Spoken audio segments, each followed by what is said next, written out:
Hello, Habibi. Let's go. Je crois que en ce moment, ou aujourd'hui en tout cas, parce qu'il n'y a pas dans ce moment avec moi, on canalise, on canalise plus trop des équations occultes, mais plus des équations qui te permettent de vivre depuis une nouvelle matrice dans la matière. Donc, tu vas pas être dans le flou ou le flux ou le rythme de la matrice actuelle. Tu as une vie un peu décalée de la norme. Un travail décalé, un style de vie décalé, un quotidien décalé, etc. qui ne rentre pas forcément dans une matrice avec un rythme imposé et une manière de fonctionner ou quoi. Il y a un truc comme ça, peut-être qu'on va explorer à travers ce qu'on va voir ou ce qu'on va vivre ou quoi.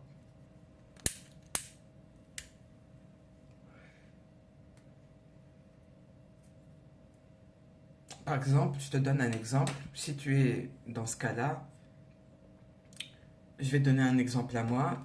Pour changer de travail, je vais pas aller voir postuler un autre travail, tu vois. Je vais plus faire des sauts quantiques directs depuis le travail où je suis vers un autre, par exemple. Je vais pas procéder d'une manière. Je vais spiritualiser la matière d'abord et je la rematérialise après différemment depuis une attitude et une action différente depuis la spiritualité que j'en ai conclue.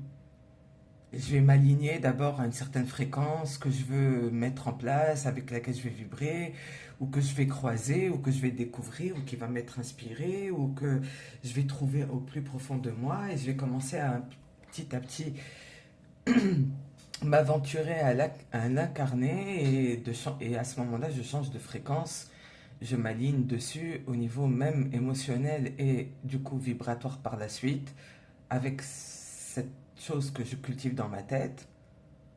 Et c'est là où je commence à acter, à agir différemment dans la matière. Et je vois le truc un peu, le chemin se dessiner en fait. C'est plus comme ça que je vis. Au niveau pro, en tout cas, c'est comme ça, hein. Mais c'est parce que c'est ma connexion. Le professionnel pour moi, c'est ma relation au père, quoi. Et à la mère. Donc c'est beaucoup plus important que juste aller travailler pour récolter un salaire. C'est pas ça, moi. Pas du tout. Yalla Habibi, let's go.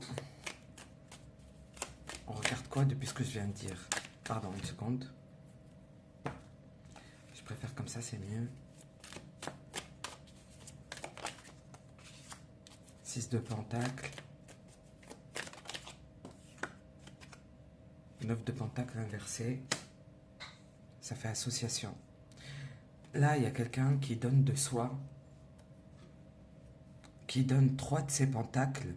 Là, il y a quelqu'un qui était très indépendant dans tout, dans son pentacle, ou dans ses pentacles, dans le sens où c'est quelqu'un spirituellement, émotionnellement, vibratoirement, arrivé à matérialiser ce qu'il ou elle se souhaite, peu importe la manière, est-ce qu'elle est virtuose ou vicieuse,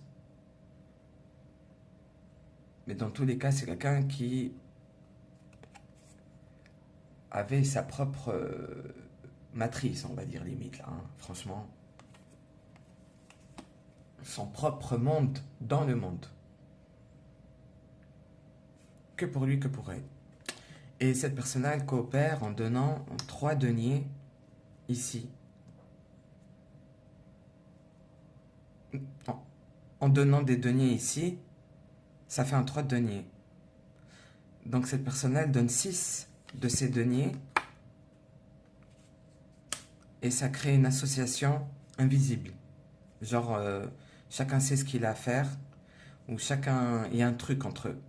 Il y a une collaboration absente, invisible, mais très présente. Ça veut dire qu'il y a des gens, ils coopèrent entre eux, mais dans la matière, on voit rien pour l'instant. Et cette personne-là, comment elle fait pour s'investir avec cette personne-là qui est le 6 de Pentacle? Elle lui offre des trucs, et vice-versa, du coup. Et cette personne-là, on va voir ce qu'elle fait, mais elle est censée utiliser ce qui est offert dans la matière pour... C'est sa façon de contribuer. C'est comme si quelqu'un là, qui donne des trucs à cette personne-là, une vibration, des pensées, un état d'esprit, un état d'être, une science, des choses comme ça, quoi. Des équations, des solutions, un pouvoir ou quoi. Pour que cette personne-là le reçoive de son côté, genre ça lui arrive de manière virtuelle, genre un colis virtuel là, et bien foutu et tout, et pour que cette personne-là sorte de là ou matérialise ça, ou en tout cas on fasse quelque chose de bien.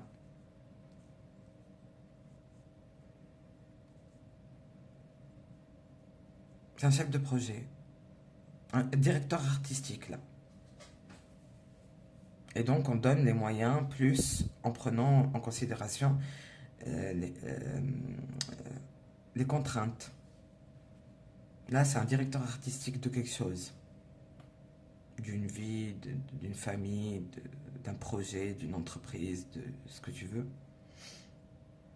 Et là, c'est un investisseur,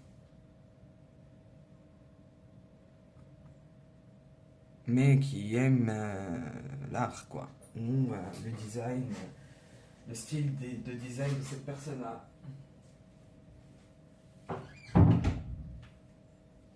Je te la canalise de manière symbolique et voilà, quoi. Après, sinon, je vais trop me réduire et déjà, des fois, j'étouffe.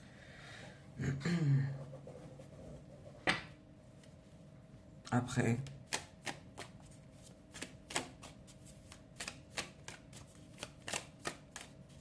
ici,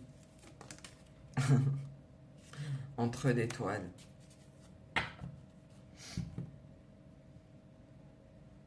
C'est des gens qui sont guidés, hein. Et la réalisation, le père inversé. C'est des gens à qui le père donne confiance quand même. Et la lune. Hop, hop, hop, hop, hop. Et l'archétype du diable inversé. Mais laisse tomber, quoi. Il y a toute la semaine là.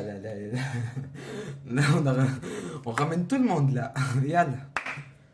Aïe. Réunion de famille, genre. C'est trop symbolique, s'il te plaît, je peux pas. J'en ai beaucoup dit sur tous ces archétypes-là. C'est clair. Le père fait confiance.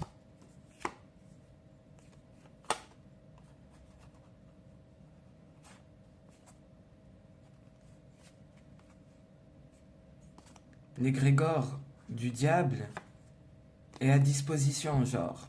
Tu veux quoi? Lumière, ombre, t'as besoin de quoi? Si les ressources elles viennent d'ici, on te les donne. Si elles viennent d'ici, on te les donne. Il n'y a pas de problème. Tant que vous accouchez du truc,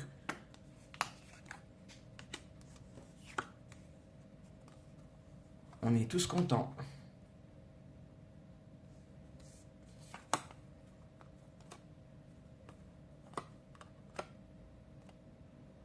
Tout le monde est content là. Là, il y a tout le monde. Toute la famille est réunie. Tout le cosmos. Tout l'univers, on va dire. Et il y a un acte de création, de procréation dans leur truc là. Chacun fait ça. Ça veut dire que ça, c'est autant ça que ça là. Là, il y a un Ouroboros. Vu les archétypes que je montre là, entre le monde, déjà le monde, l'archétype, oh là là, la carte, l'arcane du monde, mais si tu la vois dans tous les tarots, elle est juste incroyable, quoi. À chaque fois, c'est un truc de ouf, quoi. Mais à la base, on va dire c'est ça, quoi. Il y a tout le monde dans l'histoire.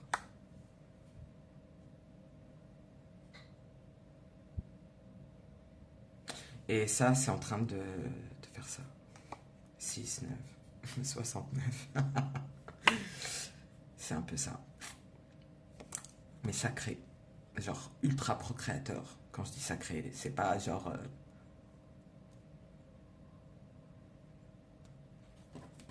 c'est genre, on a intégré autant l'érotisme que la pudeur, quoi. Ou la chasteté. Il y a un truc comme ça, quoi. Et l'envie de dépasser ses limites et se retenir, etc. C'est magnifique.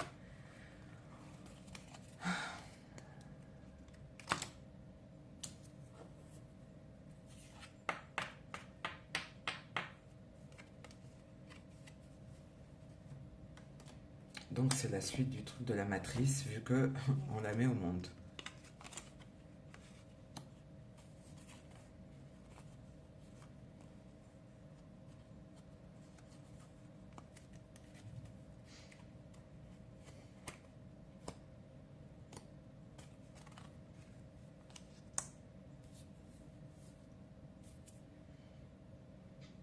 Je me pose. Et donc, Habibi, à partir de là, on va parler de quoi? Là, dans ce cas-là, je pense que on va explorer de nouvelles manières de vivre des concepts, pas depuis ce qu'on connaît ou ce qu'on croit. Déjà, la nouvelle manière de vivre des concepts en acceptant le paradoxe que contient un concept. Et le paradoxe que contient un concept, tu vas le comprendre dans le ressenti et dans le champ lexical, dans ce que tu vois, dans ce que tu vois pas. Par exemple, si tu explores le paradoxe de la beauté, pardon, le concept de la beauté, tu comprends bien que la laideur en fait partie. Mais tu vas ressentir la laideur et tu vas ressentir la beauté. Mais il faut bien donner des noms à ça pour les reconnaître, pour les honorer. Tout à l'heure, les dernières choses que j'ai dit dans le tirage, où j'ai dit l'ombre est autant importante que la lumière, il y a le côté Hadès, tu sais. Le tirage d'avant, c'était Perséphone, et après j'ai parlé d'Hadès sans le citer. Et donc je me permets de rendre justice et justesse à ça. Il y a le côté Hadès dans les dernières canalisations qu'on n'a pas valorisé. Et pourtant, c'est bien lui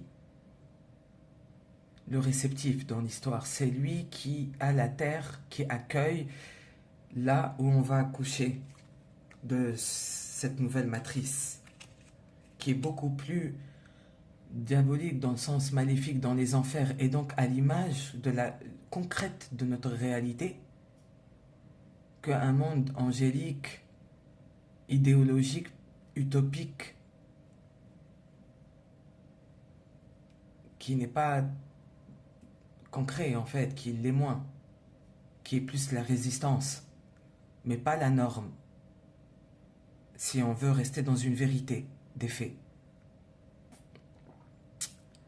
Et donc Hadès, ce n'est pas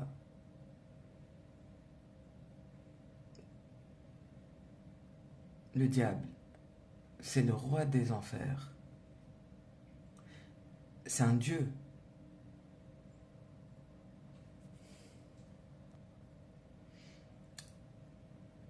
Là, je regarde. Hadès, c'est le frère de Zeus et de Poséidon. J'adore Poséidon. Il y a une statue en Espagne, je crois, ou en Italie, je sais pas.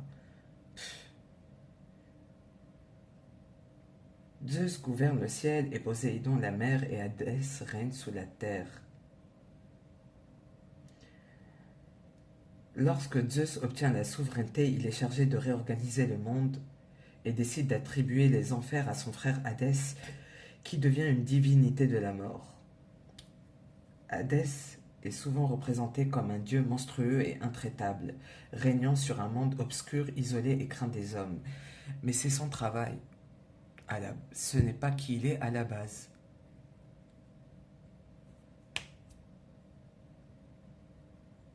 C'est pour ça que je dis que je dois rendre justesse à la situation dans le fait de mettre en évidence le côté Perséphone où la lumière ou quoi qui va vivre, qui est initiée à être un archétype vibratoire du style Perséphone dans un paradoxe, pas pour être l'archétype vibratoire de Perséphone dans ce qu'elle a fait, mais dans un genre quoi.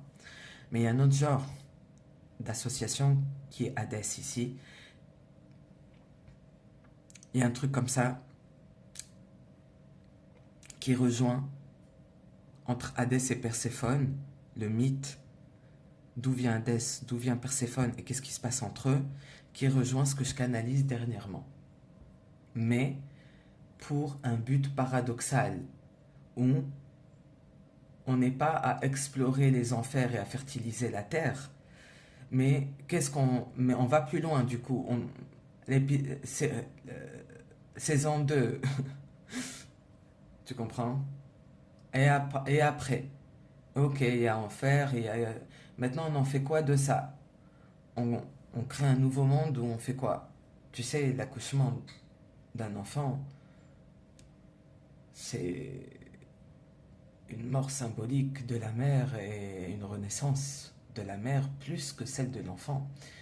D'ailleurs, dans les cultures un peu maghrébines et peut-être même musulmanes, la femme fait sa profession de foi, l'exprime, la, la dit, la récite au moment où elle accouche. Comme si elle renaissait, mais avant de renaître, comme si elle partait se désincarner. Et d'ailleurs, on dit que quand une femme accouche dans notre culture, que tu sais, c'est comme si on remet les comptes à zéro, quoi. Comme si on la graciait de tout ce qui a pu se passer avant. Parce elle doit subir, vivre cet accouchement-là de l'amour de son enfant, pour l'amour de son enfant. Et c'est très compliqué un accouchement. Moi j'ai failli passer. J'ai fait ma profession 2 fois. Pour les deux, j'ai des jumelles. Et à partir de la naissance de mes filles, tout a changé. D'ailleurs, je l'ai écrit dans le premier livre. J'ai décidé de renaître différemment. Et de prendre en compte que mon ardoise est effacée, genre. Donc, on va faire du mieux qu'on peut depuis notre état de conscience et pas de notre ignorance. Et quand on voit de l'ignorance, on lui donne tout le savoir qu'il lui faut et on l'acte. On fait pas comme si on n'a pas vu. J'ai commencé un vrai chemin mystique qui avait commencé avant. Avant. Mais là, c'était plongeant. Et donc revenons à Hadès et Perséphone.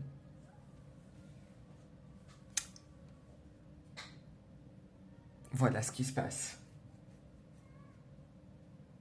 On va prendre en compte l'importance de l'existence de l'ombre et de la lumière dans ce qu'on va étudier comme attitude ou comme comportement ou comme possibilité ou comme création ou procréation de cette nouvelle matrice dans laquelle on veut vivre dans tous les domaines, puisque si on commence à le faire de manière spirituelle et en plus mystico-chelou, là, ça va toucher tout. Et ça va changer tout. Et je le sais. Je le sais.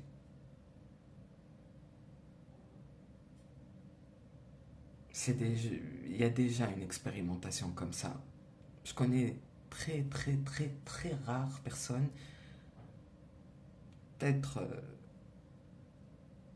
pas plus le nombre des doigts de ma main, quoi, mais j'ai vu ça et j'ai vécu avec ça et j'ai partagé des moments comme ça et j'ai été enivré, sous en stase tu vis, quand tu vis ce genre de truc, d'une manière spé, d'une manière mystique, dans la matière. Pas quand t'as le temps, tu vas être dans ta spiritualité. Non, t'es mystique et quand tu y es appelé, tu descends dans la matière. Il y a un truc comme ça. Et ça, tu le vis pas depuis un luxe, mais depuis une foi. Le luxe d'avoir la foi dans la subtilité du monde et dans ta relation. Si tu n'as pas cette relation-là intime, étroite avec le monde subtil et que tu vis déjà dessus, tu peux pas suivre ce que je fais là. Limite, tu comprends rien du tout à ce que je dis. Là, c'est des personnes qui vivent de manière mystique et qui adaptent la matière à ça, pas le contraire. Voilà. Vivre de manière mystique et adapter la matière à sa mysticité, pas le contraire. Le contraire, c'est plus spirituel un peu. Comprendre les choses de la matière de manière spirituelle. Là, on explore la matière depuis l'esprit. C'est pas pareil. Genre, il y a des gens qui viennent d'ailleurs, genre, qui viennent explorer la matière et donner de nouvelles façons de voir les choses. Pourquoi pas? Genre, des extraterrestres. C'est un peu ça. C'est un peu ça, Habibi. Donc, tu vois où tu en es et on verra si on est appelé à explorer plus que ça, mais tu comprendras que il y aura toujours une vibe comme ça dans ce que je vais dire dorénavant, parce que moi ça m'intéresse. Hein. C'est plus qui je suis là. Enfin.